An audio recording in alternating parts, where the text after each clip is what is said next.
Hello friend, જય દ્વારકાધીશ, રાધે રાધે। આજે આપણે બનાવશું રતલામી સેવ।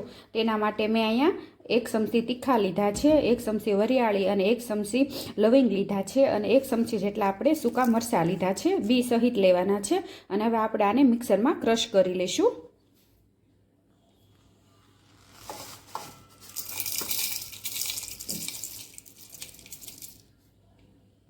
અને 1 ચમચી જેટલી આપણે હિંગ ઉમેરશું, હિંગથી સ્વાદ સરસ આવે। અને આ બધું આપણે મિક્સરમાં પાવડર બનાવી લઈશું।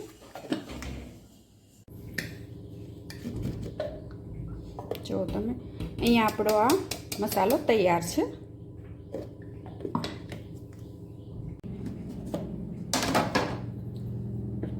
અને અહીંયા મેં ચણાનો લોટ લઉં છું। તમારે જેટલી સેવ બનાવી એટલો તમે લઈ શકો, પણ ચાળીને લેવાનો।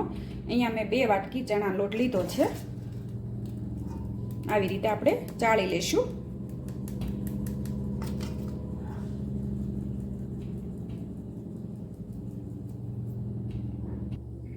અને અહીંયા આપણે જે મસાલો તૈયાર કર્યો છે તે ઉમેરી દઈશું।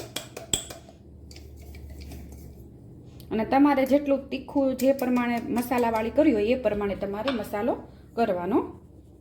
તેને પણ આપણે આવી રીતે ચાળીને ઉમેરી દઈશું, કારણ કે જે કાંઈ જાડો કણી રહી હોય આવી રીતે તો એ નીકળી જાય।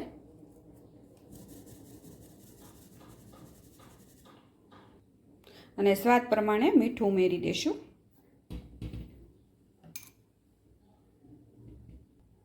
અને થોડીક આપણે હળદર ઉમેરશું કલર માટે, અને થોડીક કાશ્મીરી મરચું ઉમેરશું। અને બધું આપણે મિક્સ કરી લઈશું।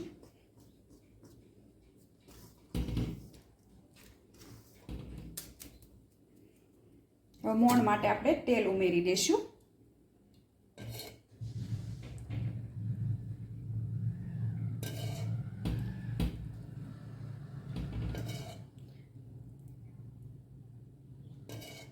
અહીંયા મેં 4 પાવડા તેલ ઉમેર્યું છે।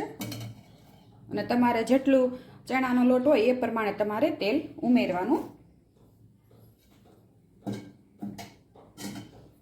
અને બધું આપણે મિક્સ કરી દઈશું।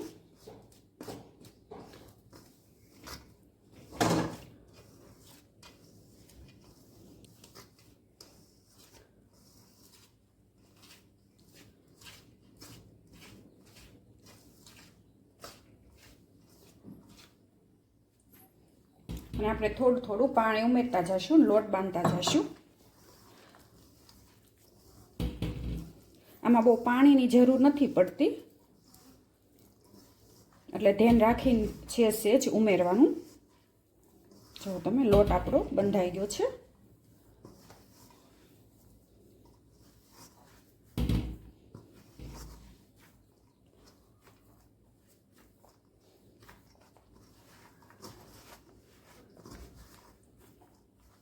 આવી રીતે આપણે લોટ બાંધી લેવાનો છે।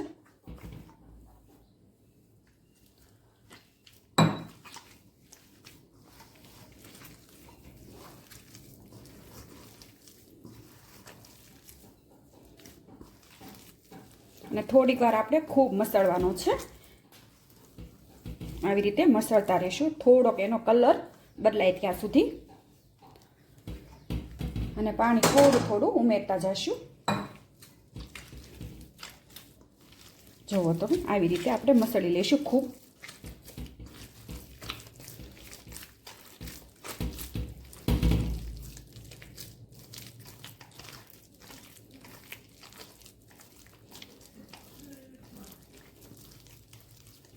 જે આપણે સાદી સેવ પાડીએ છીએ એવી રીતે આ લોટ કરવાનો છે, બાંધવાનો છે, પણ આમાં થોડોક મસાલો બદલાય છે।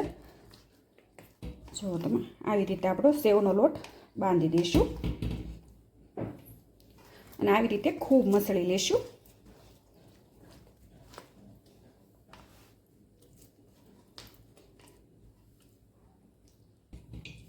અને અહીંયા મારી પાસે આ સેવનો જે હંચો આવે તે છે, અને તેમાં આપણે જે સેવની જાળી આવે છે ને તે લઈ લેવાની છે આવી રીતે।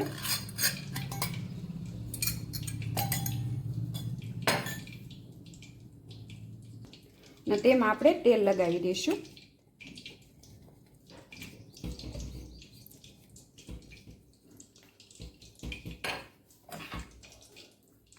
આવી રીતે.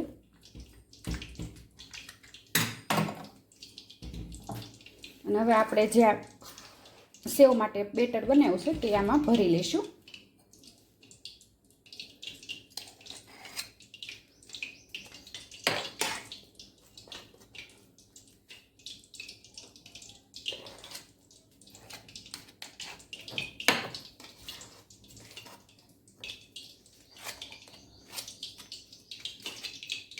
આવી રીતે ભરી લઈશું. અને તમે પણ એકવાર આવી સેવ બનાવજો રતલામી ઘરે, પણ બહુ સરસ બનશે.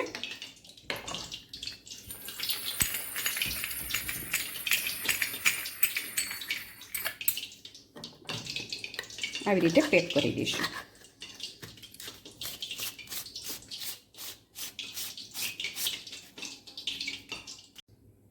અને અહીંયા મેં તેલ ગરમ કરવા મૂકી દીધું છે ને તેલ પણ આવી ગયું છે, જુઓ તમે આવી ગયું છે. અને હવે આપણે એમાં સેવ પાડી લઈશું.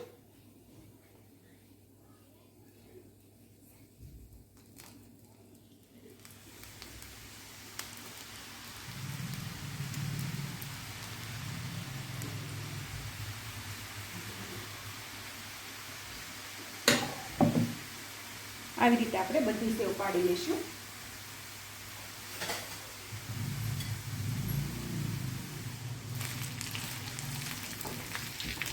જો તમે સરસ બની છે.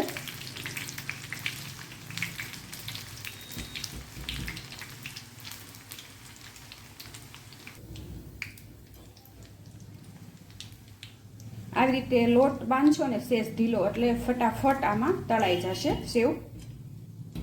જો તમે આપણી સેવ તળાઈ ગઈ છે.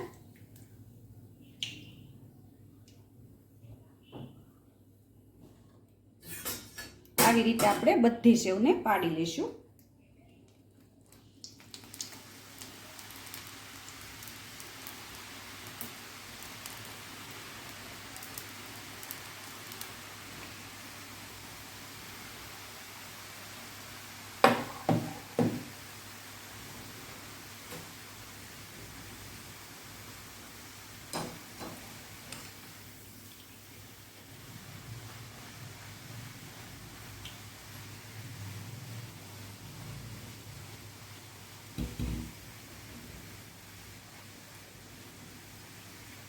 મસાલા સરસ હશે ને એટલે તો તમારી સેવ અસલ બહાર જેવી જ બનશે.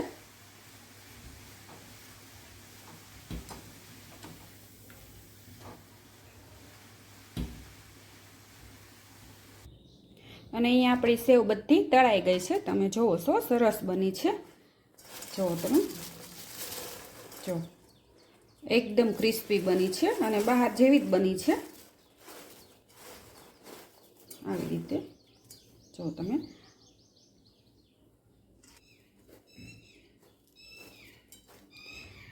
અને અહીંયા મારી રતલામી સેવ તૈયાર છે. અને તમે કેવી રીતે રતલામી સેવ બનાવો છો તો કોમેન્ટ કરી જણાવજો. અને મારી આ રેસીપી તમને ગમી હોય તો લાઈક કરજો, શેર કરજો અને સબસ્ક્રાઈબ કરજો.